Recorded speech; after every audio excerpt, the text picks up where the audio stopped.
Et la une du journal moyen aujourd'hui sur RMC spécial SAV. C'est le SAV du Kikadi de la semaine dernière. Quelques moments sympas, quelques moments gênants aussi, et j'espère que Maryse ne nous écoute pas. Confucius sera notre invité. Confucius, Vincent, ça fait longtemps qu'il s'est pas exprimé dans le journal moyen. Petit moment, oui. Et puis Vincent, est-ce que tu connais, ce que tu regardes, ce qu'on appelle la POG série? Non. Non? Non, moi non plus. Tu connais pas tout ce qui est je POG? sais que Dugas s'est fait de délire sur ça. Dugas s'est fait de délire. Pogba, il appelle tout, Il rajoute des Pog, en fait, il met Pog devant. C'est comme les Schtroumpfs. C'est comme les Schtroumpfs. C'est comme Vincent. C'est le Pog Scato. Vincent, il y a le Moscar, il y a le Moscazap, il y avait le Moscalon d'avant. Il y a le Pog partout, il met des Pog partout. Voilà, tu vois. Vous êtes prêts? Vous écoutez RMC, c'est le 356e. Toi 355e journal moyen de l'histoire du Super Moscato Show. 355. En direct de la rédaction du Super Moscato Show. C'est le journal moyen d'Adrien Egoin. C'est pas facile à dire 355. On démarre la semaine avec une page spéciale Kikadi.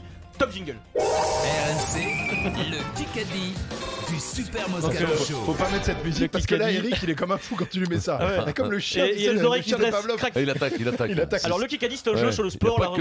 La rubrique star du Moscato Show provoque parfois des réactions curieuses chez nos auditeurs et nos auditrices. Grande gueule du sport, donc rien à voir avec le Kikadi. Eric Dimeco est présent. On parle de l'OM entre 10h et 11h avec Christophe Cessieux. On accueille une auditrice qui s'appelle Laura au 32-16. Excellente. Ça tombe du ciel en direct, Laura. J'aime pas ce club, on les entend tout le temps gueuler plus fort que les autres. Voilà, au Kikadi, par principe, je suis pour Moscato. Je veux pas entendre Dimeco gueuler pendant des jours et des jours, ça C'est tout m'énerve. à ton honneur et tu dois souffrir parce que qu'est-ce que je lui mets comme branlée au gros. Laura, auditrice des grandes gueules du sport, ne supporte pas Eric dans le Kikadi. C'est quand même curieux parce qu'Eric a un comportement tout à fait normal. Finalement, elle parle de l'OM pendant quelques minutes, mais à la fin de la séquence, quand Christophe la remercie, elle termine quand même sur le Kikadi avec Eric. Merci de me détester tous les Kikadi que je gagne, moi je m'en fous. Non mais c'est que pendant le Kikadi que je vous déteste. Après tout le reste de l'émission, je vous adore. Mais pas le Kikadi, bordel. Gros bisous. Voilà, pendant le Kikadi, tu es infernal, Eric. Mais tu sais, Adrien, tu n'étais pas là. Lundi, je lui ai dédicacé ma victoire avant même de la gagner, la victoire. Tellement que j'étais sûr de moi. Magnifique. C'est Maryse peut-être, non? Qui s'est fait passer pour Laurent. Et puis pendant mes vacances, j'ai écouté le Kikadi, le vrai Kikadi. Et je voulais revenir sur quelques moments, disons, sympas. Ça s'appelle le SAV du Kikadi, Vincent. Question cinéma posée par l'excellent Frédéric Pouillet. Kikadi, j'ai pris 12 kilos. La bonne réponse, c'est Javier Bardem, magnifique acteur qui incarne Escobar à l'écran. Vincent, tout de suite, crois avoir la bonne réponse, Vincent. Le jeune là Adams, mais non, je l'ai dit. Non. Oscar Javier Bardem. Oui, Javier Dardenne, c'est le cousin des frères Dardenne. Non, mais j'avais dit Bardem en premier. Tu sais qu'on lui a donné le point sur ça. Mais non, j'avais dit Bardem. Je sais qu'on lui a donné le point sur ça. Je l'ai dit en premier, Bardem. Jamais dans la vie. Bardem, mais non, c'est pas Bardem. Remets-le, tu vas voir. Écoute bien. On va le remettre tout à l'heure, dans 2 minutes, Vincent. Parce que c'est trop compliqué. C'est trop compliqué. Et tu sais quoi, Fred, feignant comme une couleuvre derrière Fred Pouillet, il dit. Mais c'est des chevilles. Il dit à Torres, il dit non, c'est trop compliqué, il me fait signe comme ça. Toujours mercredi, c'est ce qu'on appelle un moment hors du temps à la radio. Mercredi, question auditeur. La bonne réponse, il y a 2 bonnes réponses possibles, c'est France-Australie ou Australie, ça suffit, c'est la bonne réponse. L'auditeur qui va tenter de trouver s'appelle Renaud. Ce qui est plus inquiétant, c'est Pedro, l'autre auditeur qui lui reste totalement muet pendant toute la séquence. Premier extrait, c'est le début. Le samedi 16 juin à midi, quel match écouterez-vous sur RMC? Coupe du Monde. Les grandes gueules du sport. France contre une équipe. Bonne réponse. Voilà, quand tu demandes un match, le mec te répond les grandes gueules du sport. Tu sais que ça va être long cette séquence. Voilà. Le fameux match s'appelle les grandes gueules. Pierre du coup d'Orient précise la question. Quel match vous a dit? Les GG. Oui, bon, il comprend toujours pas le mec. Quel match? Les GG, ok. Bien entendu. Là, il y a mon Denis Charvet, mon Vincent Moscato qui commence à s'agacer. On cherche l'Australie. Coupe du monde. Hémisphère sud. Très loin. Argentine, non. Chili, non. Plus loin. Pays de rugby. Plus loin. Argentine, Pérou, non. Mais non, plus loin. Pays de rugby. Pedro, il est mort. Argentine. Sydney. Non mais Pedro, l'hémisphère sud. Vous sentez la détresse de Vincent qui parle à son auditeur avec qui il joue. Pedro, s'il te plaît.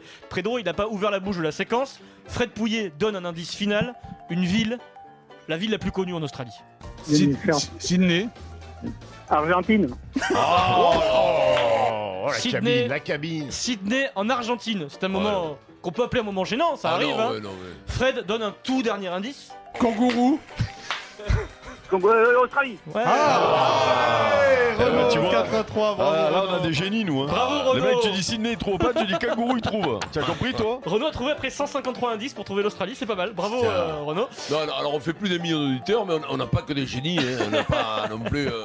Et puis je termine ce débrief avec ma Maryse et GP que j'adore. Vendredi, Maryse est en colère contre Jérôme Roten, qui est le meneur de jeu du Kikadi, c'est le guest, c'est lui qui pose les questions. Elle accuse Roten de poser uniquement des questions de foot. Et elle est en colère, Maryse, sur cette question. Philippe Julien Philippe. Exact. Allez, c'est bon, on joue. Allez, c'est parti. On y va, on joue encore là. Bien sûr. Et ça, c'était pas du foot encore. Mais Alors non, Maryse. Non. C'était pas du foot. C'est du vélo. Maryse, Julien Alaphilippe, c'est un champion de français de cyclisme. Il a peut-être joué au foot en poussin, mais on peut pas considérer que c'est une question de foot, Maryse. Repose-toi bien, Maryse. Faut faire du jus. On a bien besoin. Sans transition, les amis. On va lui donner une semaine de plus à Maryse. En fin de semaine dernière, un entraîneur portugais nous a offert une grande première. Il a mixé 2 rubriques du journal moyen. Accrochez-vous. Là, on va avoir droit en même temps à une minute cocotte mixée avec apostrophe. Nouveau jingle. 9F, cocotte, poule. Ça va. Ces joueurs étrangers qui ont été étrangers parlent quasi parfaitement le français. Ça va. L'entraîneur portugais de Monaco jeudi, Vincent, qui s'appelle Leonardo Jardim, se présente en conférence de presse. Il vient d'en prendre 7 à Paris, Parc des Princes, 7 buts à 1, c'est compliqué. Il prépare son déplacement à Guingamp. Vincent, tu es prêt? On démarre. C'est une simple minute cocotte, faut traduire. C'est un match difficile de digérer parce que nous n'avons pas cette habitude d'apprendre cette buts. Nous sommes conscients que nous n'avons pas donné le notre maximum. Nous pouvons faire plus, meilleur, tout le monde, c'est simple. Mais je nous aussi, nous passer un message. Bon, ça va, on comprend à peu près. Ouais. C'est pas non plus hyper clair, mais on comprend, d'accord? Ouais, c'est ça, ouais. Il faut bien tendre l'oreille quand même. Ça fait longtemps qu'il apprend, c'est Emeric. Il a du mal quand même, parce que combien de temps ça fait combien de temps qu'il fait 5 ans, non 4, non? C'est la 4e saison là. Ouais, c'est quand même un peu faiblard quand même, parce que c'est le niveau de les gars. Il habite à Monaco, de l'autre côté on parle pas beaucoup français à Monaco. À Monaco, on parle tu crois qu'il parle russe, toi? Non mais sincèrement, tu vois, là c'est le niveau Emery. Alors, Emery, ça fait quoi? Emery, il a lâché, il fait plus les efforts. Et à la fin, parce que Jardim, il en fait les efforts. Il parle d'un message à passer à ses joueurs. Il a une feuille devant les yeux en conférence de presse. C'est là qu'on va passer à l'apostrophe, Vincent, pour affronter ce moment difficile. Il cite un philosophe chinois. Et ça, je veux citer Confucius, le philosophe chinois, qui dit que la plus grande gloire n'est pas jamais tomber, c'est se relever chaque fois. Et ça, c'est la vie, et ça, c'est le sport. C'est la vie, c'est le sport. Confucius dans une conférence de presse. On comprend. C'est pas commun quand même.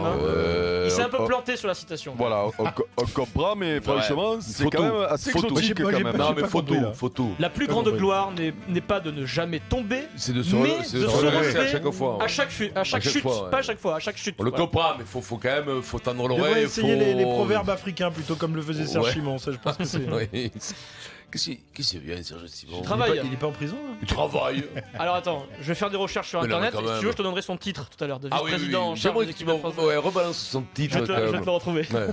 Et puis un autre philosophe, Christophe Galtier, le copain d'Eric, le coach lillois. Défaite 5 buts à 1 à Marseille. Il est 19ème, relégable sur Canal. Galtier aussi, philosophe. Par définition, quand on touche le fond, c'est qu'on a un appui pour rebondir. J'espère qu'on l'a touché. Voilà, il est fatigué, Christophe. Ouais. Quand on est là, c'est que t'es fatigué. Ouais, c'est pas. Il doit se faire des nuits blanches. C'est pas Confucius, c'est confiture là. C'est pas. Mauvaise mayonnaise. Difficile, mauvaise mayonnaise. Ça sent. T'as vu l'histoire Galtier avec Enyama, non? Tu as entendu parler de celle-là? Ah oui, putain, non, par contre, c'était un truc incroyable. Tu l'as bien raconté tout à l'heure, c'était prenant. Comment elle s'appelle ta compagne? Kevina. C'est lui qui te chauffe là. Kevin Abra. Sans transition, beaucoup d'émotions hier. Oui.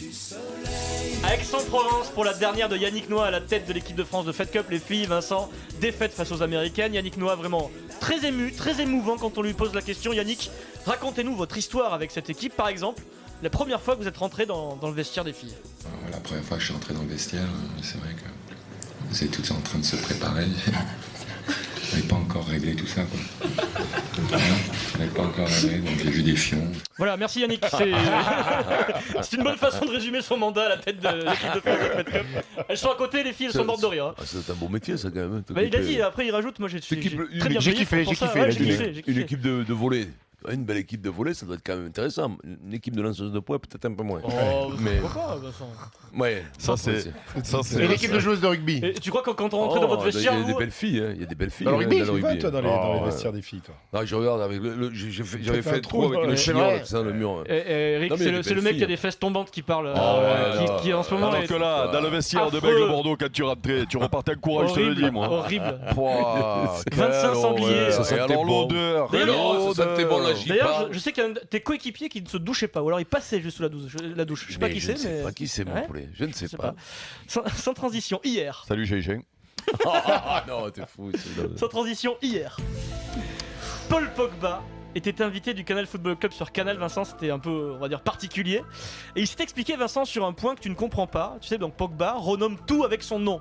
Pog Merci, sa voiture ça s'appelle la Pog voiture, peut-être sa brosse à dents c'est la Pog brosse à dents à la maison. C'est pas la Pog mobile, non? Non, ouais, Pog mobile, la Pog danse quand il danse, etc. Ouais. Hier donc, il s'est expliqué, il t'explique pour toi qui n'as toujours pas compris le concept. Cette manière de rebaptiser les choses comme ça en ajoutant Pog, il y en a qui se marrent, il y en a d'autres qui trouvent que c'est un truc de mégalo. C'est quoi l'idée?